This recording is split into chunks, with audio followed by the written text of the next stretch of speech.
بادشاہ ہرقل کے پاس انبیاء کرام کی تصاویر. شاعر ہے روم کا بادشاہ. دو بادشاہیں ہوئی ہیں نا، ایران اور روم. Super power. ہرقل کا بادشاہ، ہرقل ایران.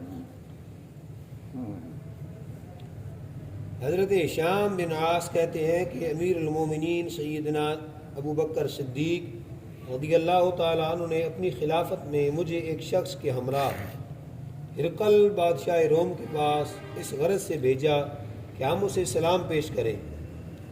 جب ہم ہوتا میں پہنچے تو جبلہ غسانی جو ہرقل کے امراء میں سے تھا وہاں موجود تھا.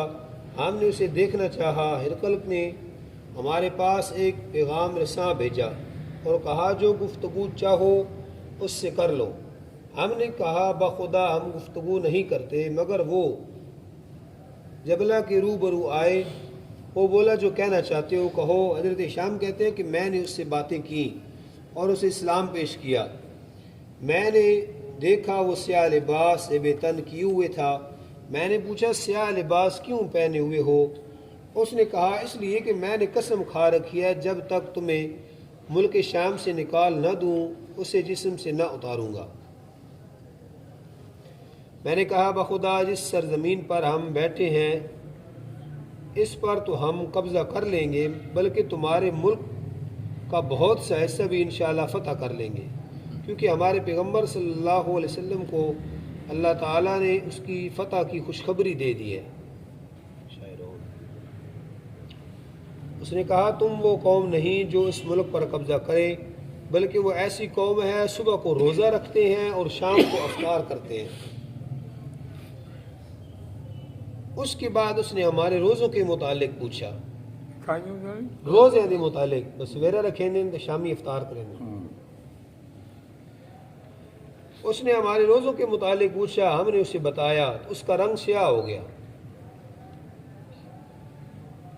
پھر کہا اٹھو. ہم اٹھے تو ہمارے ساتھ ایک سفیر روانہ کیا جو ہمیں ہرقل کے پاس لے جائے. جب ہم اس کے شہر کے نزدیک پہنچے تو اس پیغامیر نے ہم سے کہا کہ تمہاری سواریوں میں ایسی سواریاں لوگ اس شہر میں نہیں لاتے. اگر چاہو تو تمہیں دوسری سواریوں پر سوار کر دیں. ہم نے کہا نہیں، خدا کی قسم انہی سواریوں پر شہر میں داخل ہوں گے.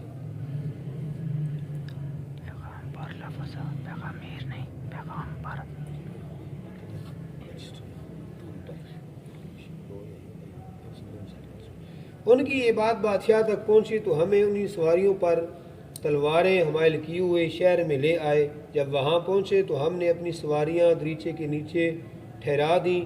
بادشاہ ہمیں دیکھ رہا تھا. ہم نے کہا لا الہ الا اللہ واللہ اکبر کا ورد کیا. خدا جانتا ہے کہ دریچہ ہوا سے ہلنے والے کھجور کی درخت کی طرح ہلنے لگا.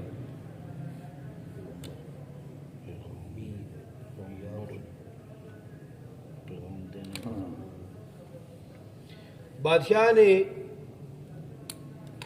ایک پیغمبر کے ہاتھ سے پیغام بھیجا کہ تمہیں ہمارے سامان اپنے سامنے ہمارے دین کا اظہار نہ کرنا چاہیے. اس کے بعد اندر آنے کی اجازت چاہیے. ہم اندر آ گئے تو وہ سرخ کپڑوں میں ملبوس فرش پر بیٹھا تھا. وہاں کا ہر دریچہ سرخ رنگ کا تھا اور اس کے پاس عمراء اور یان سلطنت کی ایک جماعت بھی تھی. جب ہم اس کے نزدیک پہنچے تو وہ ہنس دیے اور کہنے لگے کہ تمہارا کیا جاتا ہے اگر تم ہمیں رواج کے مطابق دعا سلام کہتے. ہم نے کہا جو سلام دعا ہم ایک دوسرے پر بھیجتے ہیں تم پر بھیجنا جائز نہیں سمجھتے. جس قسم کی دعا تم ایک دوسرے کو دیتے ہو ہمیں اس سے دور کر رہے ہو. بادشاہ کہنے لگا تمہاری دعا سلام کس طرح کی ہوتی ہے؟ ہم نے کہا السلام علیکم.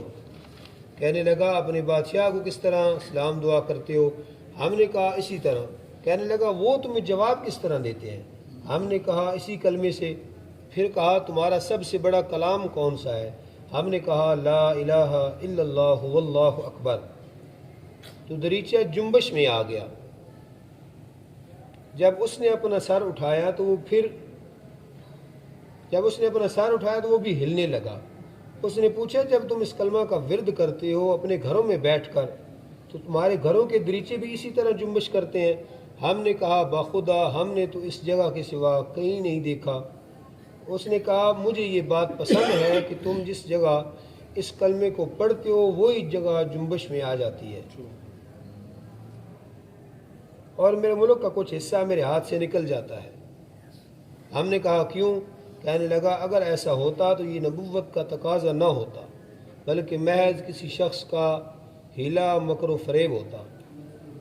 اس کے بعد اس نے مختلف سوالات کیے اور ہم جواب دیتے رہے۔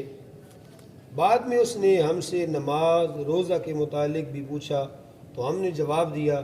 پھر کہا اٹھو، تمہارے لیے ایک اچھا سا مکان تعمیر کر دیا ہے جہاں جملہ اسباب مہمانی مہیا ہیں، چونکہ ہم وہاں 3 دن تک قیام پذیر رہے۔ اس لیے وہ ہمیں ہر رات طلب کرتا اور جن چیزوں کے متعلق ہم سے پوچھتا دوبارہ پوچھتا اور ہم بھی اعادہ جواب کر جاتے۔ پھر اس نے کوئی چیز طلب کی تو ایک 4 گوشہ صندوق لایا گیا جو جواہر سے بھرا ہوا تھا اور اس میں چھوٹے چھوٹے بہت سے خانے تھے۔ ہر خانے کا ایک دروازہ تھا اور ہر دروازے پر ایک تالا تھا۔ اس نے ایک تالا کھولا اور ایک سیاہ ریشمی کپڑے کا ٹکڑا باہر نکلا۔ اس کو کھولا تو اس پر ایک شخص کی تصویر تھی جس کا رنگ سرخ، آنکھیں گشادہ اور گردن دراز تھی، اور ایسی دراز کی ایسی گردن پہلی نہیں دیکھی گئی، لیکن بے ریش تھا، اور اس کے گیسو ایسے عمدہ تھے گویا دست قدرت نے خود بنایا ہے۔ کہنے لگا اسے پہچانتے ہو؟ ہم نے کہا نہیں۔ کہا یہ آدم علیہ السلام ہے۔ اس کے بعد دوسرا دروازہ کھولا اور سیاہ پارچہ کا ٹکڑا باہر نکالا۔ اس پر ایک سفید رنگ، سرخ چشم اور ایک بڑے سر والے آدمی کی تصویر تھی۔ یہ شخص اپنے محامد و محاسن میں یکتا نظر آتا تھا۔ کہنے لگا اسے پہچانتے ہو؟ ہم نے کہا نہیں۔ اس نے کہا یہ نوح علیہ السلام ہے۔ پھر ایک اور دروازہ کھولا اور دوسرا قطعہ سیاہ نکالا تو اس پر ایک شخص کی تصویر تھی جس کا رنگ نہایت سفید۔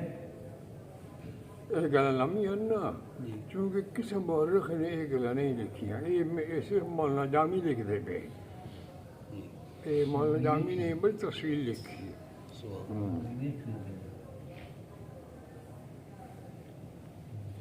نہایت سفید رنگ، عمدہ جسم، پیشانی روشن، کشیدہ رخسار، سفید داڑھی، گویا وہ زندہ تھا اور ہنس رہا تھا۔ کہنے لگا اسے پہچانتے ہو؟ ہم نے کہا نہیں۔ کہا یہ ابراہیم علیہ السلام ہے۔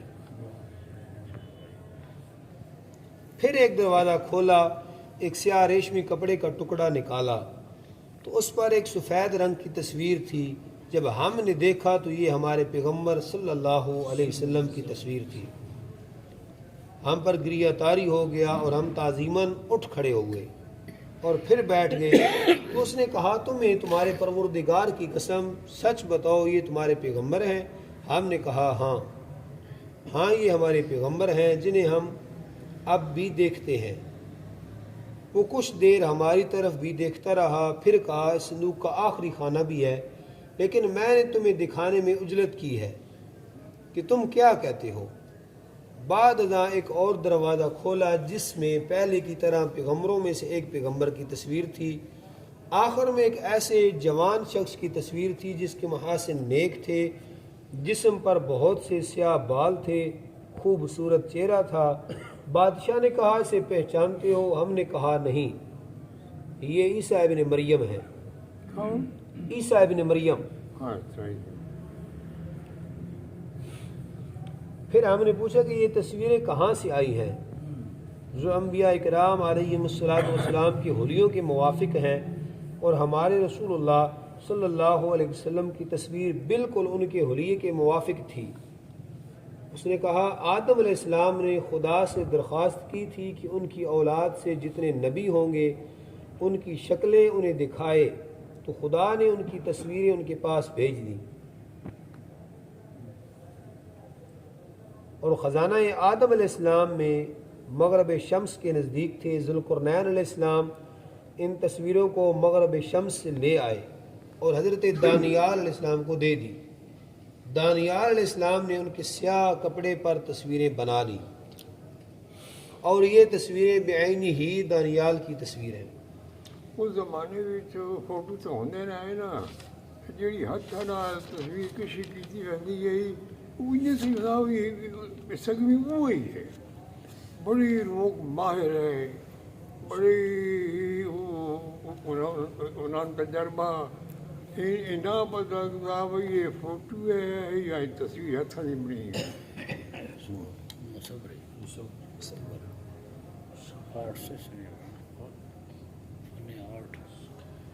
دانیال علیہ السلام نے ان کے سیاہ کپڑے پر تصویریں بنا لی، پھر کہا میں یہ چاہتا ہوں کہ اپنے ملک سے نکل جاؤں اور تمہارا ادنا غلام بن کر رہوں، جب مروں تو نیک سلوک کیا جائے اور مجھے واپس لوٹا دیا جائے۔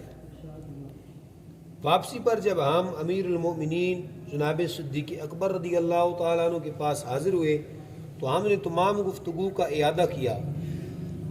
حضرت ابوبکر صدیق رضی اللہ تعالیٰ عنہ سن کر رو پڑے اور فرمایا اللہ تعالیٰ نے اس کے لیے کسی چیز کا ارادہ فرمایا ہے تو جو وہ چاہتا ہے کر دے گا۔ پھر فرمایا ہمارے رسول پاک صلی اللہ علیہ وسلم نے ہمیں خبر دی تھی کہ تورات و انجیل میں یہود و نصارہ آپ کی مدح و نعت پاتے ہیں، جسے اللہ تعالیٰ نے فرمایا وہ اسے اپنے ہاں تورات و انجیل میں لکھا ہوا پاتے ہیں۔